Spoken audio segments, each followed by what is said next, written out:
You should be good sometime. Okay. Okay, and then our last speaker of this session is Sahiba Aurora from Dresden, and yeah, she will speak about positivity again. So we are looking forward to your talk. Please go ahead. And you can see my screen? At the moment not, it's yet now. Now it works. Yeah? Okay. Yeah, perfect.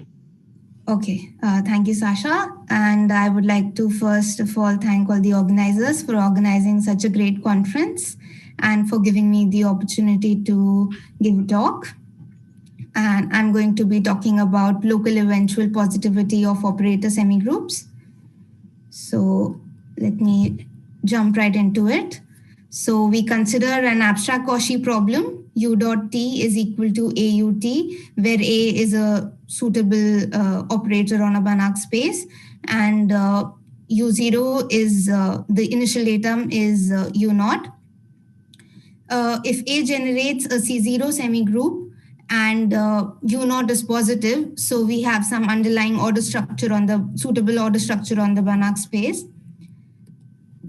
Then it is often the case that the solution of the solution is also positive for all times t greater than equal to 0. That means that ETA U naught is greater than equal to 0 for all t greater than 0. And in this case, we say that the semigroup is a positive semigroup. And I think most of us are aware that the theory of positive semigroups is vast and has many applications. However, if A is a realization of a differential operator, then positivity is rare. But nevertheless, there is a subtle kind of positivity that is exhibited by the semigroups, which is eventual positivity, which says that the operators, the ETA U naught becomes positive only for large times t and stays positive for large t. And the theory of eventually positive semigroups was initiated recently by Daniel Danners, Jochen Gluck, and James Kennedy. It was, first of all, examples for eventually positive semigroups in the finite dimensional case were observed way earlier. But recently, in 2014, Daniel Danners had shown eventual positivity for Dirichlet to Neumann operator on the unit circle, which was sort of a motivation to study eventual positivity in the abstract setting. One drawback of the theory of eventual positivity is that it requires the eigenfunction corresponding to the leading eigenvalue to be positive everywhere on the domain, which is, of course, very restrictive and not always true. However, what can still be observed is that the eigenfunction is positive in a part of the domain. And that's where local eventual positivity comes into the picture. Of course, if the eigenfunction is positive in a part of the domain, then you naturally ask whether the solution of the differential equation is also positive on that part of the domain for large times t.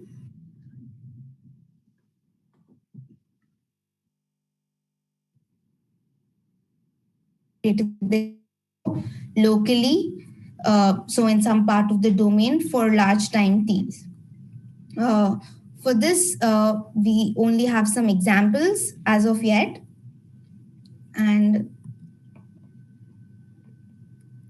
so the next two slides will probably a repetition of what Jonathan showed in his introduction of his talk of the results by Gazzola and Grunau. So we consider a biharmonic equation on Rn, ut plus delta square u is equal to 0, and the initial datum is u naught at time t equal to 0. If the initial datum is positive, continuous, and has compact support, then it was shown that for every compact set k in Rn, there exists a time t naught, which depends on both u naught and k, such that uxt is greater than 0 for all x in k and for all times t greater than equal to t naught. Moreover, it was shown that there exists some time tau such that for all times t greater than tau, there exists a point xt in Rn such that where the solution is negative. So uxtt is less than 0. So the first result says, the first point says that on compact sets, the solution becomes eventually positive. However, and the second point tells us that the solution is not eventually positive on the whole domain. So one really needs to stick to parts of the domain to obtain eventual positivity. After this example, even more examples of locally eventually positive solutions emerged by Ferrero, Gazzola, and Gruna in 2008, where they generalized the condition of continuous and compact support of the initial datum to the initial datum having a decaying behavior. The non-homogeneous case was considered by E. Burgio in 2008.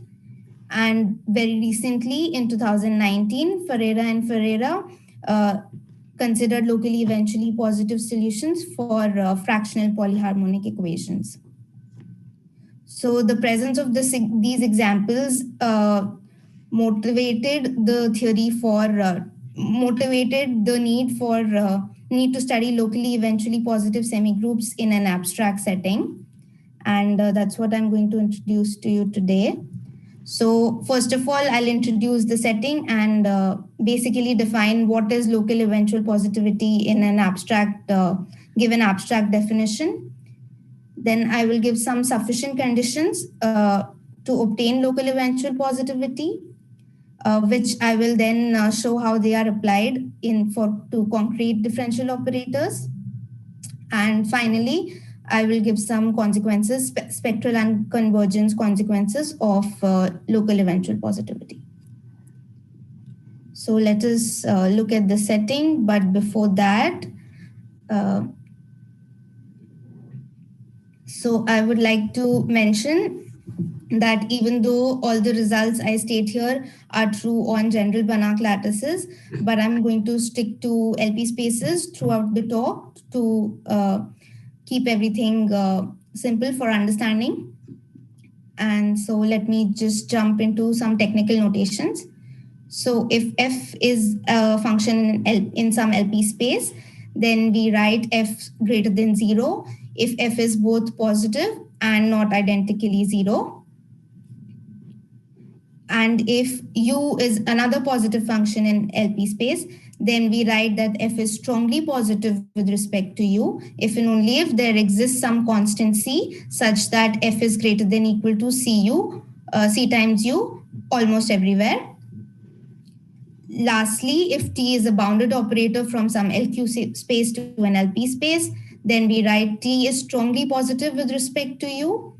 If and only if for every positive non-zero F, TF is strongly positive with respect to U.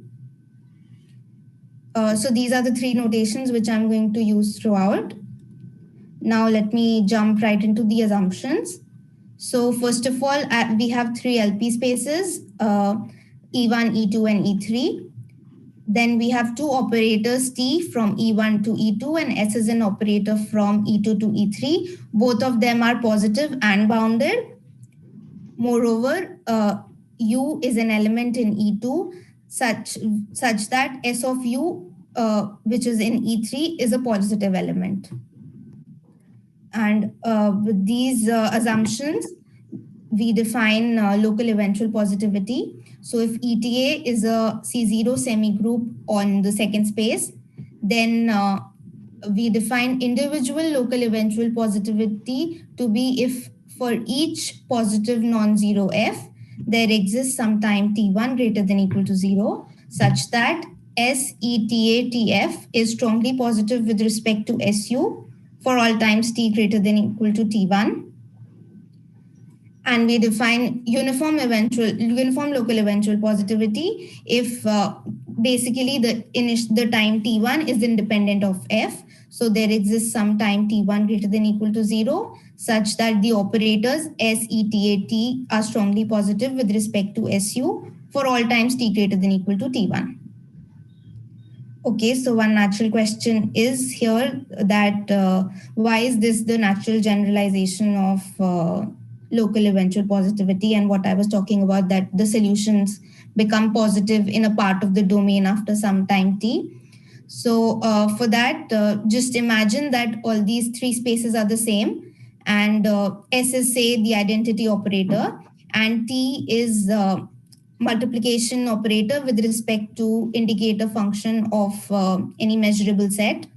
Then what TF does is T restricts F to that measurable set, and then the definition is basically we're looking at if there exists some time t such that ETA TF, so ETA F restricted to that domain, becomes positive for large times t.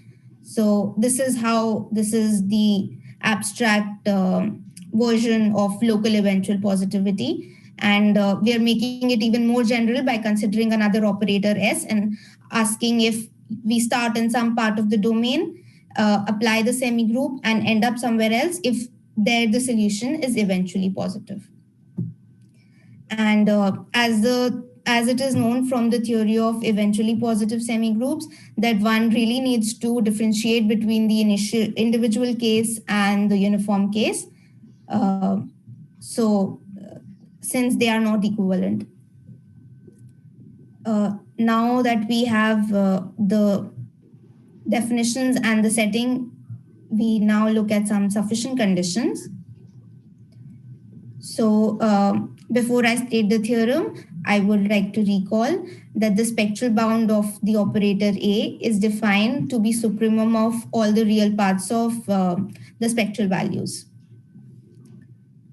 So now the theorem states that if the rescale semigroup generated by A minus SA converges strongly as t tends to infinity, and phi is a functional in E2 such that functional on E2 such that t prime phi is strictly positive, which just means that for all positive non-zero f, t prime phi tested with f is greater than 0. Moreover, we assume that that the spectral bound is an eigenvalue of A and the corresponding eigenspace is one-dimensional. We pick an eigenvector x in the eigenspace and some eigenfunctional psi in the kernel of SA minus A prime. A prime is just the Banach space dual of A, such that Sx is strongly positive with respect to Su, and T prime psi is strongly positive with respect to T prime phi. And finally, we have one more assumption, which is called so-called smoothing assumption, which states that there exists time t naught greater than equal to 0, such that S maps S E T naught A maps E2 to L infinity of omega 3. This assumption is again motivated by the theory of eventually positive semigroups, where whenever eventually positive semigroups were characterized, a similar smoothing assumption was considered with S as the identity operator. So then the conclusion of the theorem is that for each positive and non-zero f, there exists a time t1 greater than equal to 0 and a positive real number c, such that SETA TF is greater than C times SU for all t greater than equal to T1. So here we are getting more than we bargained for, because what we wanted was strong positivity of the vectors SETA TF with respect to SU. But what we're getting more is that the constant C is independent of the times t greater than T1. It is only dependent on the initial value F. So this is nice. And I'll also show in the implication that how this strong assumption, how the strong condition of obtaining a uniform constant independent of the time t gives strong implications of local eventual positivity. So let me briefly show you an idea of how the proof goes. Without loss of generality, we assume that the spectral bound is 0. Then we apply some spectral arguments to show that the ETAF converges to this rank 1 operator, which is psi tested with F times X. Psi was, recall that psi was the eigenvector in the dual of A, and X was the eigenvector corresponding to SA.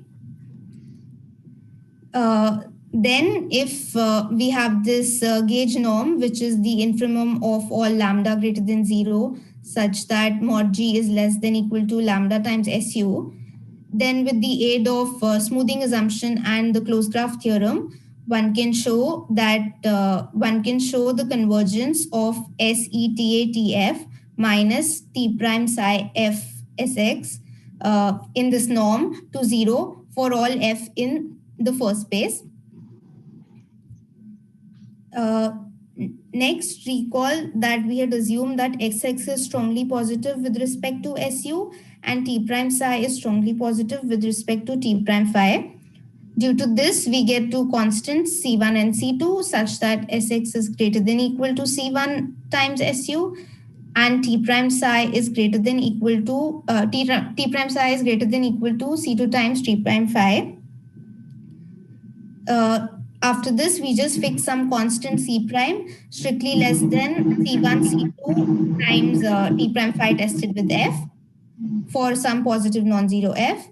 Then due to the above convergence, one can show that one gets a time T1 greater than equal to 0 such that SETATF is greater than T prime psi F Sx minus C prime Su, and this constant in the bracket is strictly greater than 0, so we get this is the required constant C which we wanted, so we get SETATF is greater than equal to C times Su for all T greater than equal to T1, which is exactly what we wanted to show.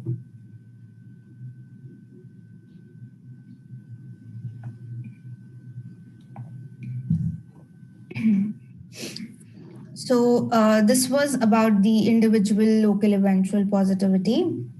We now move on to a sufficient condition to get uniform. Oh, actually, first I'd like to give some remarks. I'm sorry.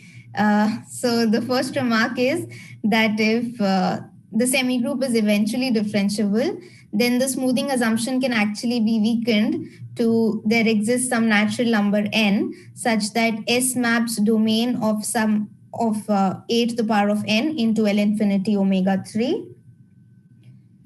And moreover, if it is a priori known that the spectral bound is a pole of the resolvent, then instead of convergence everywhere, one only needs to check the convergence in a part of the domain, which is the kernel of the eigenfunction psi. The advantage of this is that due to some Tauberian theorems, for instance, the ABLV theorem, this convergence in a part of the domain is much easier to show in applications. So if one a priori knows that the spectral bound is a pole, then showing convergence becomes easier. So now, as I was mentioning, I move on to the sufficient conditions for uniform local eventual positivity. And for this, I restrict myself, we'll restrict ourselves to the case that the semigroup is eventually norm continuous. For those that are familiar with the phenomena of asymptotic norm continuity or norm continuity at infinity, this result is also true if the semigroup is norm continuous at infinity. But I'm just going to stick to eventually norm continuity. So suppose that the semigroup is eventually norm continuous. And again, as before, we have a functional phi on E2 such that T prime phi is strictly positive.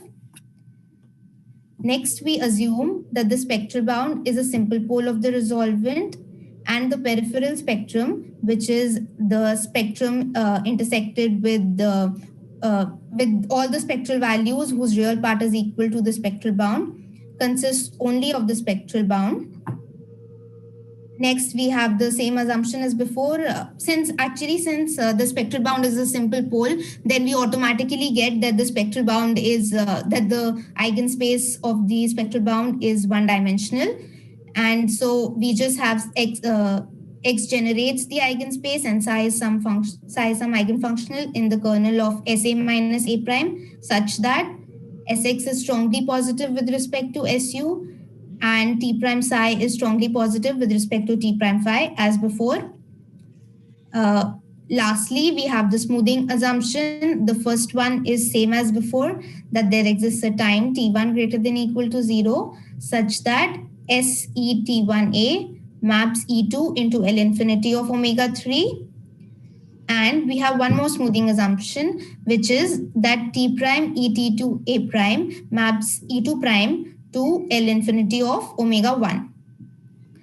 The reason for this smoothing assumption is the reason, or I should say the motivation for the smoothing assumption is again from the papers on uniform eventual on the paper on uniform eventual positivity, where Daniel Danes and Jochen Gluck had obtained a criterion sufficient for uniform eventual positivity of the semigroup, and there they had assumed a similar smoothing assumption with, of course, T prime as the identity operator.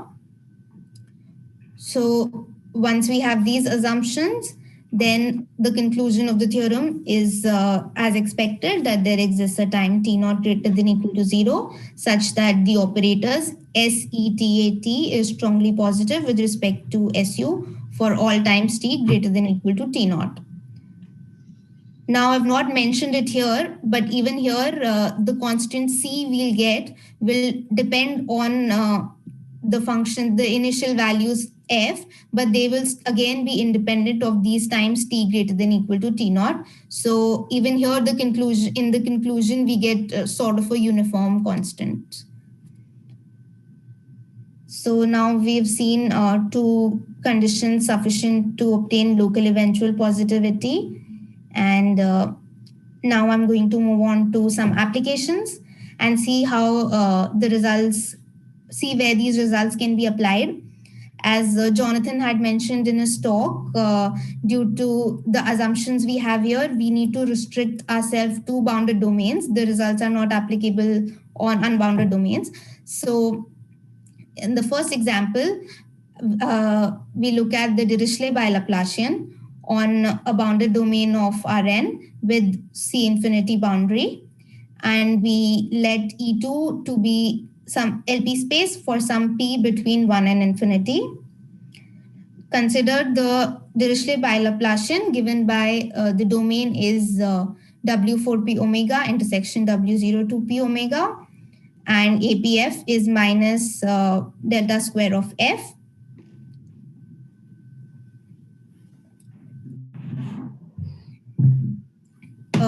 So we have the following assumptions. Suppose that the eigenspace corresponding to the spectral bound is one-dimensional and it is generated by some vector, say x.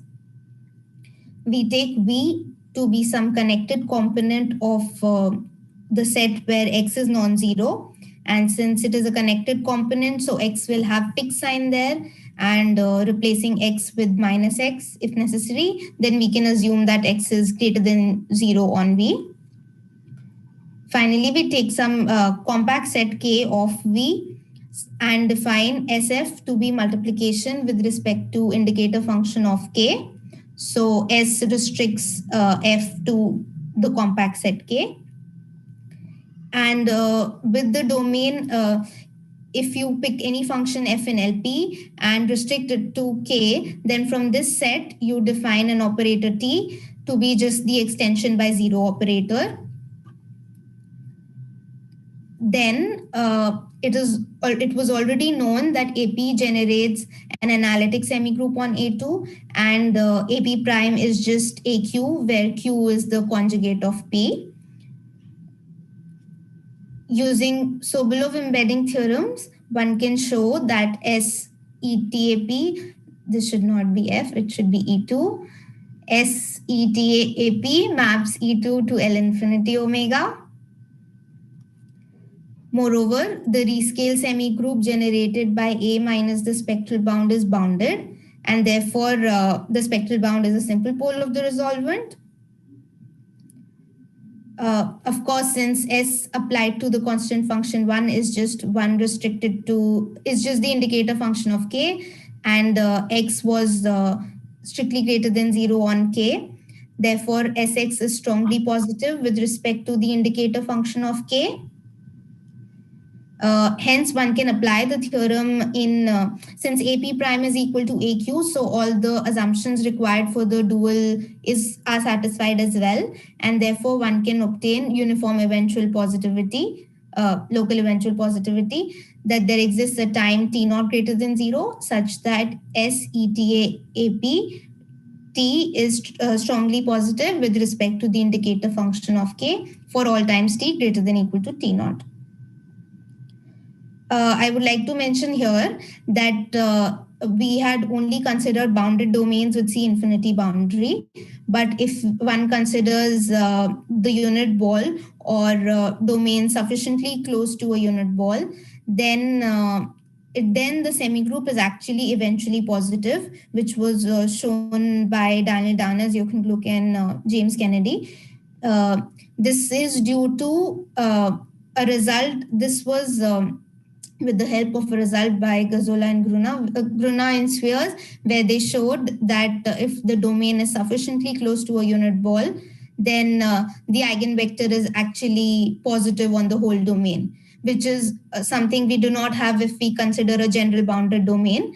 And for a general bounded domain, one cannot conclude eventual positivity, but one can conclude local eventual positivity. So we now look at the next. Sahiba, yes? Sorry, you have 2 more minutes, yes? Oh, okay. Yes. So I will probably skip this example and move on to the consequences. I would just mention one line that the square of the Dirichlet Laplacian is also locally eventually positive on L2. And now I'll move on to the implication of local eventual positivity. Since I have a lack of time, I'll just show one of the theorems. So I have a semigroup on, we take a semigroup on LP omega and assume that the rescale semigroup generated by A minus the spectral bound is bounded. And we pick some function U in LP, which is positive almost everywhere. Moreover, we assume that the peripheral spectrum, which is again all those spectral values with the real part equal to the spectral bound, is non-empty, finite, and consists only of poles of the resolvent. Then we consider 2 sequences of operators given by multiplication with indicator function of measurable set, which converge strongly to the identity operator. And finally, we assume the local eventual positivity with the uniform constant C, as I had mentioned before, that for all positive non-zero f, there exists a time t0 and a constant C, such that Sn eta Tnf is greater than equal to C times Snu for all times t greater than t0. Then we obtain the following conclusions. First, the spectral bound is a simple pole of the resolvent. The semigroup converges strongly. The rescale semigroup converges strongly. And if P is the limit, then P is actually the spectral projection associated to the spectral bound. Then we have a strong positivity of P, which is that for every positive non-zero f, Pf is greater than 0 almost everywhere. And I've marked this as in green because I call this the culprit conclusion. This is the conclusion due to which we needed the constant C's, the C to be constant uniformly and not depend on time t. If we omit that conclusion and only assume local eventual positivity, then all the other conclusions are still true. Lastly, which actually just follows from the previous conclusion, is that the spectral bound, the eigenspace corresponding to the spectral bound is one-dimensional and it contains some vector x, which is positive almost everywhere. If I have a minute, I think I have a minute, I would like to talk something about the assumptions of the theorem. So the second assumption of the theorem, we are considering sequences of multiplication operators. So one wonders why is one considering such two sequences. First of all, in the papers on eventual positivity, all the spectral and convergence implications that had been shown, one cannot expect the same to hold true if one just has local eventual positivity on some part of the domain. So one cannot expect that the semigroup is positive on some part of the domain, then the eigenvector is, say, positive. That is, of course, too much to ask. However, if one considers, say, nested domains, so increasing domains, so omega 1 contained in omega 2, contained in omega 3, and so on, and the semigroup is locally eventually positive on each of these domains, then one can expect that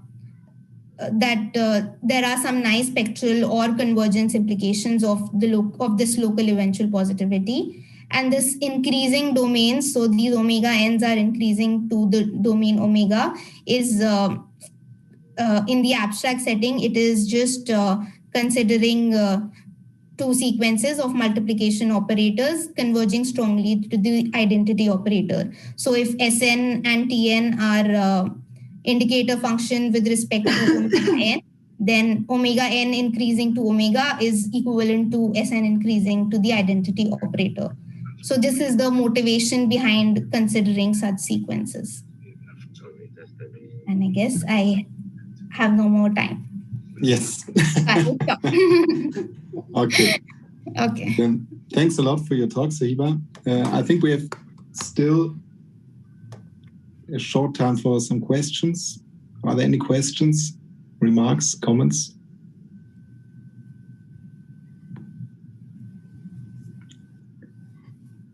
I think most of the participants are hungry. Okay, that doesn't seem to be the case. Then let's thank Sahiba again and all the speakers of. Oh, is there a question? Sorry. Yeah, I just wanted to make a short little comment. Yeah. So you have the operators like S and T, kind of like, and you sandwich your semigroup in between them. So usually in applications, we would like look at a particular compact set, and then okay, so we know that the eigenfunction is positive in that region. So it's like we look at the same region, right?